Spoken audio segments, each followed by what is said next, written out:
Salam ASN berakhlak. Perkenalkan, nama saya Berni Kesarideo, AMDGZ.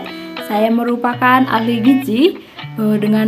Saya berasal dari angkatan ke-15 nomor urut 26 golongan 2C.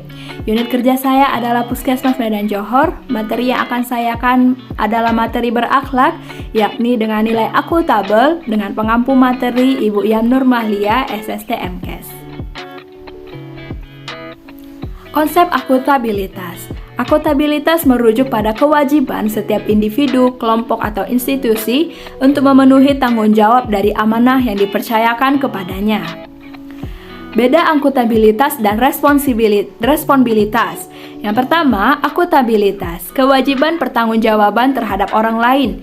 Contohnya, memberi hasil laporan kepada atasan.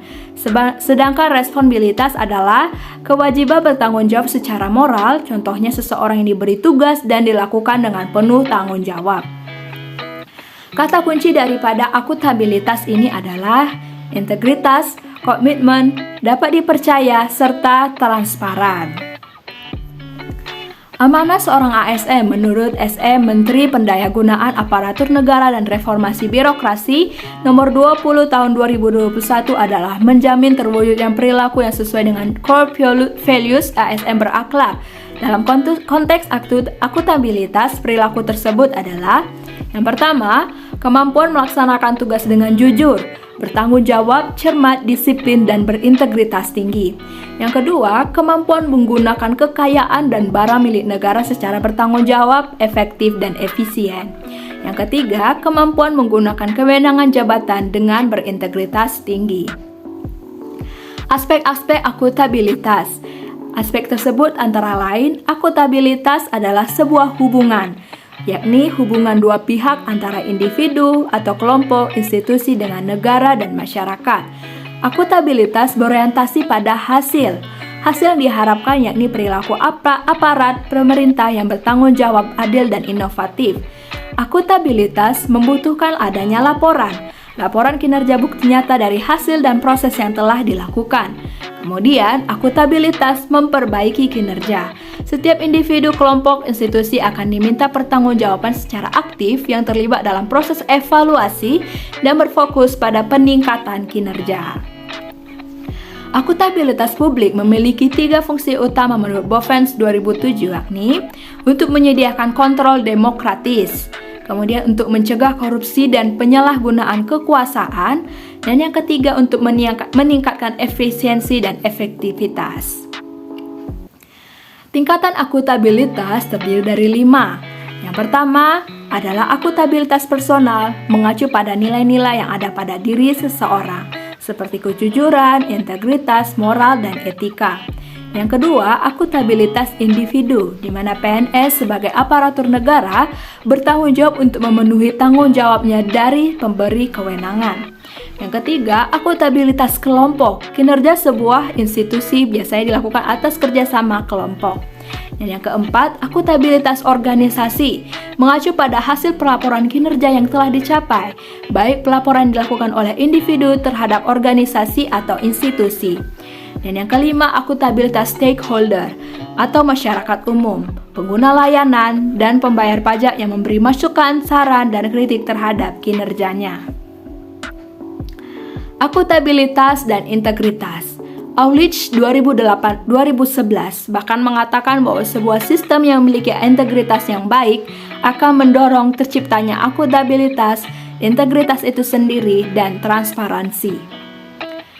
Menciptakan lingkungan akuntabel. Yang pertama, dibutuhkannya kepemimpinan. Pimpinan perlu mempromosikan lingkungan yang akuntabel sehingga dapat dicontoh orang lain. Kemudian adanya transparansi. Tujuannya adalah untuk mendorong komunikasi, memberi perlindungan terhadap korupsi, dan meningkatkan kepercayaan para pegawai. Yang ketiga, dibutuhkannya integritas. Dengan adanya integritas, suatu institusi dapat memberikan kepercayaan dan keyakinan kepada publik dan atau stakeholders atau masyarakat. Kemudian adanya tanggung jawab, bahwa suatu konsekuensi dari setiap tindakan yang telah dilakukan karena ada tuntutan untuk bertanggung jawab atas keputusan yang sudah dibuat. Yang kelima adanya konsistensi. Konsistensi menjamin stabilitas. Kemudian adanya keadilan. Ketidakadilan harus dihindari karena dapat menghancurkan kepercayaan dan kredibilitas organisasi yang mengakibatkan kinerja akan menjadi tidak optimal. Kemudian adanya kepercayaan. Rasa keadilan akan membawa pada sebuah kepercayaan. Kemudian adanya keseimbangan. Adanya harapan dalam mewujudkan kinerja yang baik juga harus disertai dengan keseimbangan kapasitas, sumber daya, dan keahlian yang dimiliki. Yang terakhir adalah kejelasan. Agar individu atau kelompok dalam masyarakat dalam melaksanakan wewenang dan tanggung jawabnya, mereka harus memiliki gambaran yang jelas tentang apa yang menjadi tujuan dan hasil yang diharapkan oleh pemerintah ataupun pimpinan. Langkah-langkah apa yang harus dilakukan dalam menciptakan framework akuntabilitas? Langkah-langkah tersebut adalah tentukan tujuan dan tanggung jawab. Kemudian rencanakan apa yang akan dilakukan untuk mencapai tujuan. Lakukan implementasi monitoring kemajuan, lalu berikan laporan secara lengkap, lalu berikan evaluasi dan masukan perbaikan. Begitu seterusnya hingga kita bisa mencapai akuntabilitas. Kalimat afirmasi daripada akuntabilitas ini adalah kami terus belajar dan mengembangkan kapabilitas. Kesimpulannya adalah yang pertama, pengertian dari akuntabilitas itu bertanggung jawab atas kepercayaan yang diberikan. Kata kuncinya adalah integritas, konsisten, dapat dipercaya, dan transparan. Panduan perilakunya adalah melaksanakan tugas dengan jujur, bertanggung jawab, cermat, disiplin, dan berintegritas tinggi. Kemudian menggunakan kekayaan dan barang milik negara secara bertanggung jawab, efektif, dan efisien, serta tidak menyalahgunakan kewenangan jabatan. Kami bertanggung jawab atas kepercayaan yang diberikan. Begitulah kalimat afirmasinya. Terima kasih. Mari kita simak contoh akuntabel dalam bidang gizi. Halo Bu. Oh ya, baik Bu, saya akan mengirimkan laporannya.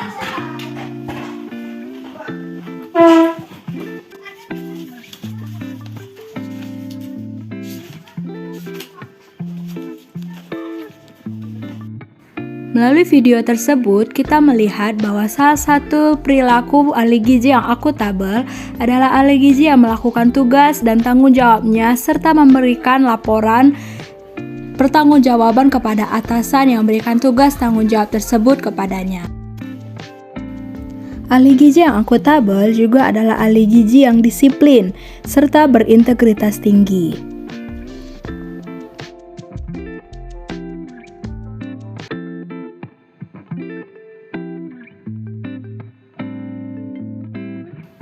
Kemudian, ahli gizi yang akuntabel adalah ahli gizi yang menggunakan kekayaan dan barang milik negara secara bertanggung jawab dan efektif.